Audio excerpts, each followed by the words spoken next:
Hello and welcome to the Evidence Based Chiropractor. I am your host, Dr. Jeff Langmaid. This week we are back with more brand new research all about lumbar adjustments and the association between how many adjustments somebody gets and escalated spine care. This is a great study. Again, tons of clinical pearls, tons of take-home messages. We'll get into this and much more on today's episode.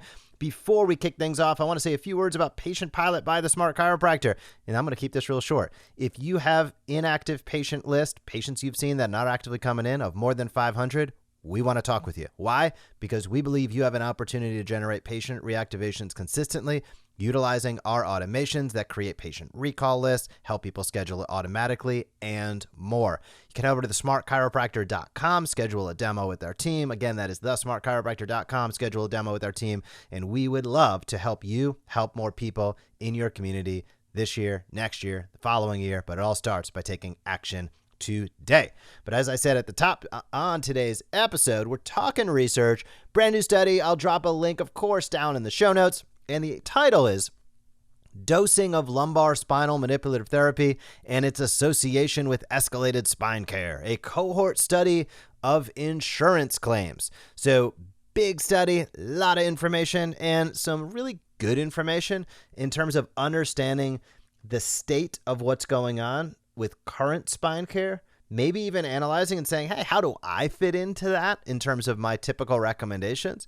And the implications for that at least they found in this study. So there's not a wrong or a right. This is just highlighting what they've seen in the insurance claims. And again, this is insurance claims. So that is a subset of the population that it might be different than cash paying patients, right? So low back pain, why is this a big deal? Well, it's the same big deal we've been highlighting for many, many years. It is the leading cause of global disability for more than 20 years at this point, with a 1-year prevalence of near 40%. That means about 40% of the population will have back pain over the course of any given year. Now, here's what's real interesting. There is data suggesting that this prevalence has more than doubled over the past 20 years. That is a telling statistic. That means that what has been done over the last 20 years is not exactly working very well when we see that it has doubled over the last 2 decades. People should be getting healthier as time goes on, as they understand more about their bodies. And theoretically, if all of these advanced interventions were doing what they should be doing, we should see that dropping, not increasing. But that's obviously not the case. So approximately 70%, almost 70% of U.S. citizens with low back pain will utilize healthcare services for the management. So that's an interesting study, statistic as well. 7 out of 10 people that have back pain will try something. And the cost of that, the amount of money put in, just a cool $87 billion per year. So that tells you all you need to know, because it showcases this is a big deal with a high impact on quality of life, high direct and indirect costs. And for all of this was shocking to me.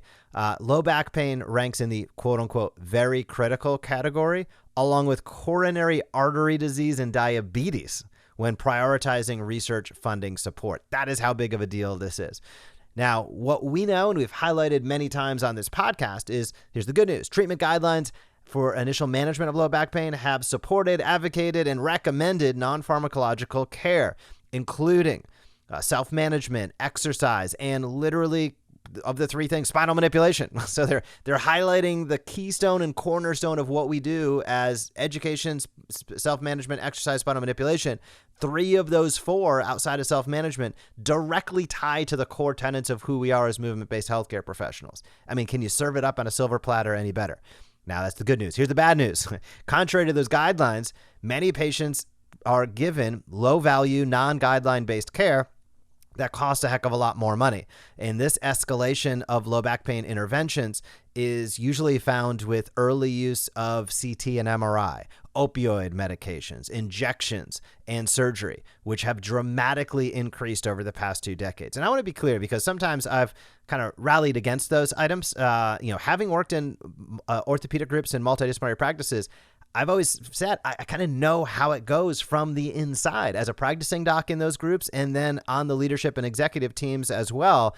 And I feel like there might be this almost approach in some cases, some of the time, where chiropractors out there are like, oh, it's getting better. No, it's not. They're making more money every single year with more elective surgeries, more medications. We know that all of the work on the opioid crisis was completely wiped out during the pandemic, and people are worse off. It's insanity, and there's absolutely no accountability for this whatsoever. That's a conversation for a different day. But for you and I, we just need to be aware of it. Doesn't mean we need to be mad or angry. Maybe we should be, but and you can be. But at the bare minimum, you need to be aware of what's going on, because as you get out there, whether you're building relationships using MD Connection with the Evidence Based Chiropractor, whether you're getting out there reactivating patients with Patient Pilot by the Smart Chiropractor, whatever you're doing, people have decisions to make, right? And if they have low back pain, of which many of the patients in your practice do or will this year, they're going to be making decisions. Where am I going to go? What am I going to do? And really, all of it boils down to, are you making the choice easy for them? And are you staying top of mind? If you're not staying top of mind super consistently, that's where the email marketing comes in with Patient Pilot, or you're not making the choice super clear and linear. Obviously, if you have referral relationships and they're going elsewhere and being told to come back to your practice, that's like the ultimate win, right? Hopefully they never even get to that point, but talk about the ultimate goalie for your practice is if you have other referring providers in your community, reinforcing it. So my point of saying this is it's really, really important to understand that that's really what it boils down to. And if you're struggling, you're unable to get over the hump, you have retention issues, it really boils down to those two things. Do people know how to say yes in your practice? And do you have the system set up to stay top of mind as consistently as possible? Really, really important. So spinal adjustments, or SMT, spinal manipulation therapy, is the most common treatment offered, of course, by us as chiropractors, and recommended for both, really important, recommended for both acute and chronic low back pain. Short-term relief with adjustments is similar to NSAIDs. So we compete head-to-head with medications in terms of results, if not better, with none of those side effects. So 92% of patients, also really interesting, 92% of patients who chose chiropractic for an initial episode of low back pain will choose chiropractic again, versus 49% for primary care. So if somebody goes in, let me say this clearly, somebody goes into a primary care for low back pain, literally less than half of them will go back for a subsequent episode. Why? Because the care is horrible 99% of the time. 92% of people, 9 out of 10 people, will go back and see their chiropractor. Why? Because it showcases there's a high degree of effectiveness and patient satisfaction. That's the good news. Challenge is we got to open up the floodgates at the top so more people get in, because once they come in, they will typically come back, which is great, because movement-based healthcare, assessing what's going on and not spending 1 minute and writing a script for a NSAID or an opioid or an injection is the better way to take care of things, to really do movement assessments and understand what's going on. So this study sought to fill the gap between understanding what's the relationship between, as they say, adjustment dose, how many, quote unquote, and exposure to escalated spine care. So that's what they were taking a look at, and let's dive into some of it. Their hypothesis was that the more adjustments somebody were given would be a significant predictor of escalated spine care. And what they found was that was true to a certain degree. People who had a low or a moderate dose were associated with a significant decrease. So this was kind of bifurcated and binary here. Now, let me be clear. This does not mean more adjustments was not necessary. This does not mean more adjustments is not right. This does not mean more adjustments is wrong by any stretch. Because guess what? Many people who are receiving more care probably have more significant issues. So they were escalated to more significant care. However, on the flip side, low and moderate dose, those individuals saw a significant decrease, which is great because it wasn't linear. It wasn't like, oh, the more care you receive, the more escalated your spine care becomes. It was like, if you're in the low and moderate dose, this actually pulls the other direction. But if you're receiving a lot of spinal manipulative care, that was an indicator that there might be some more advanced interventions in your future. So but let's be clear, the associations in the high dose group, they were mixed. There is an increased risk of advanced imaging.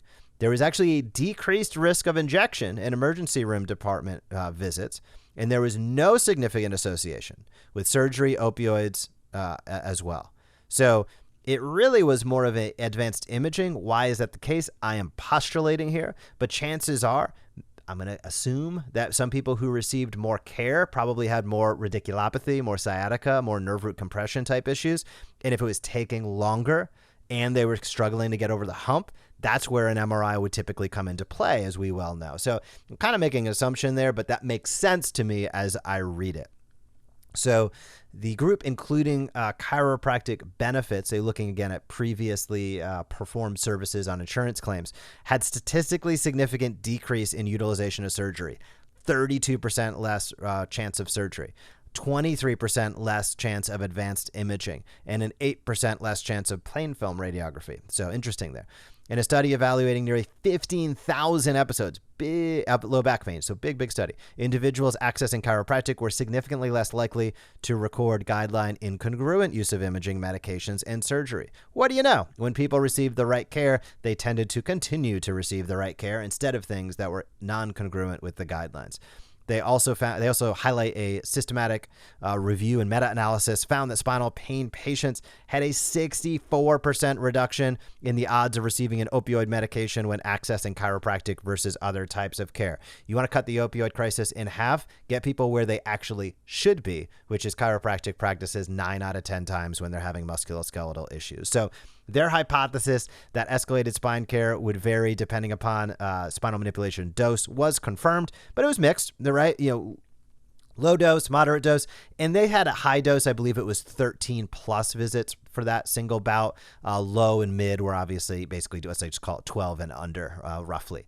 So, and that doesn't mean all time. That doesn't mean over the course of a lifetime, but that specific bout. So low and moderate dose SMT were consistently associated with lower risk of escalated spine care, while high dose had mixed associations because of that advanced imaging component. But the bottom line is, across the board, we saw reduced medication use, reduced opioids, reduced injections, reduced surgical interventions. That is powerful stuff. Now, I also want to be super clear. If you are somebody who makes your living based upon injections and surgery, this is not exactly enticing to you to send everybody to a chiropractor, knowing that 90% of people will come back and most people will not need your services in the end. That's a real challenge, and human beings are human beings. We've all taken, including all doctors, DOs, MDs, DCs, the Hippocratic Oath, but there's also just pragmatism involved in healthcare, and it's just the way it is. I don't like it, but we need to be aware of that, because I have seen it again in multiple orthopedic groups and multidisciplinary practices. They are businesses and they are typically run, even if they're shareholder physicians, they are run by very astute CFOs with deep experience. They have deep pockets. They have great structural CEOs, COOs, CFOs, and they are there to create revenue for their shareholders, whether they're a public company, private company, especially I'm going to say if they're a private company, they want to keep that revenue train flowing. So does a study like this from a medical perspective, healthcare perspective, hat only, make a lot of sense that everybody should be referred to us minus red flags? Absolutely. Does it probably make a few people apprehensive about referring to us? Absolutely.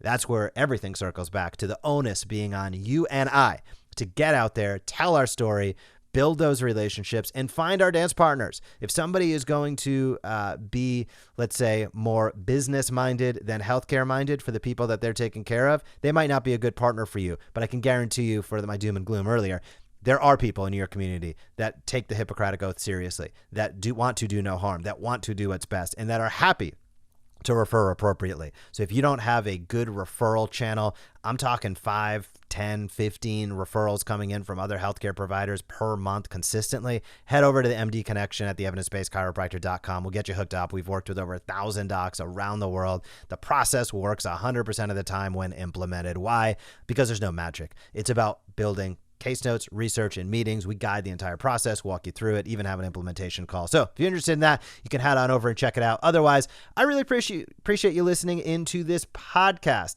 Also, neckcare.com, objective, reliable assessments for proprioception, range of motion, sensory motor integration. My preferred technology. If you are using goniometers or eyeballing it, those days are over. Neckcare.com. Connect with their team, have a conversation. Also drop that link down in the show notes. And Stop Pain Clinical. They support this podcast. Love it if you support them. I'll drop a link that has a sample pack for them available. And this sample pack you can pick up for less than $100. It can get you profitable. It looks awesome. It's great. Topical analgesics are something that all of us have in our practice. Why not use one of the best companies that supports who you are and what you do? Stop Pain Clinical. StopPA.in/EBC. Hard to say that. I'll drop the link down in the show notes. Have a fantastic week in practice, and I will talk to you soon. Thank you for joining us on this episode of the Evidence Based Chiropractor. If you want to grow your practice, come back for next week's episode. If you want to grow faster, visit the evidencebasedchiropractor.com and join our MD Marketing membership today.